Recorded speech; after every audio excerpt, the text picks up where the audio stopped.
runtii waxaan ku faraxsanahay in ay soo gabagaboobayso helitaankii biyo nadiif ah Hargeysa laga helo. Waxaan salaamayaa wasiirada halkan jooga, maareeyaha wakaaladda, shaqaalaha wakaaladda, saxaafadda halkan joogtay dhammaan dadweynaha halkan taagan. Runtii waxaan ku faraxsanahay in ay soo gabagaboobayso helitaankii biyo nadiif ah Hargeysa laga helo oo ay noo suuro geliso wakaaladda biyaha Hargeysa.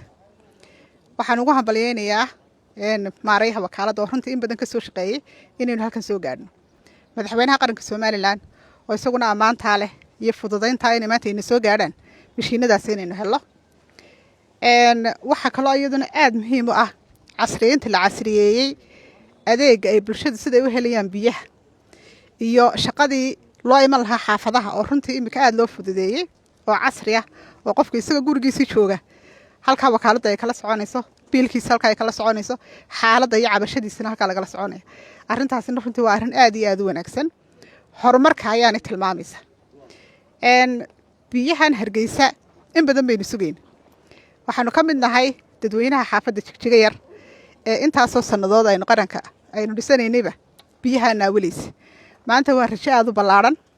Maareeyahana waxaan ka codsanayaa kolley maalin walba waanu tirsanaayaaba weliba xaafadaha iyaga Jigjiga yar oo biyo la'aan badan ay maaragtay heshaan aan ku ka maareey waxaan leeyahay hore noogu soo dadaalo maadaama ay ka dhamaatay qalabkii ugu dambeeyay inaad keentay wixii aanu ka filaabay markii waa biyihii oo aanu si wanaagsan u helay insha Allah.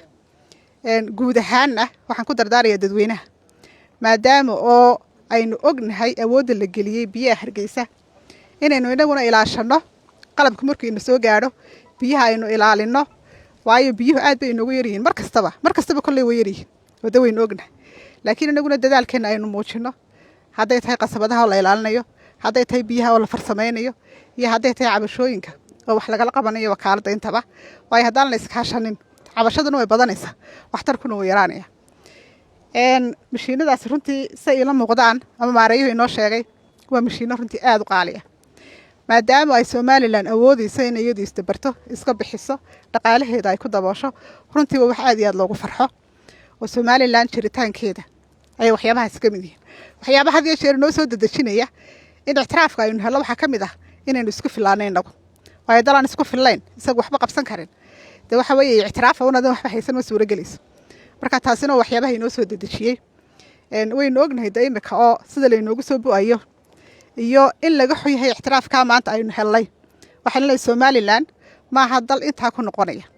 Dhalinyarada halkan wada taagan dhamaantood waxay dhasheen xilligii dalka la soo galay iyaguna waxa laga yaabaa aabayaal bay maanta yihiin waxay ku barbaareen Soomaaliland jiritaankeeda calanka Soomaaliland waxaana loo dhigaa waxay yiraahdeen waxa loo dhigaa luqado kale looma dhiga waxa loo dhigaa Soomaaliland jiritaankeeda waxa loo dhigaa sidii halkan ku soo gaadhay waxa loo dhigaa in Soomaaliya ay tahay cadowga Soomaaliland intaas la baray cid haba yaraatay ee maanta kala noqon kartaan runtii ma jirto.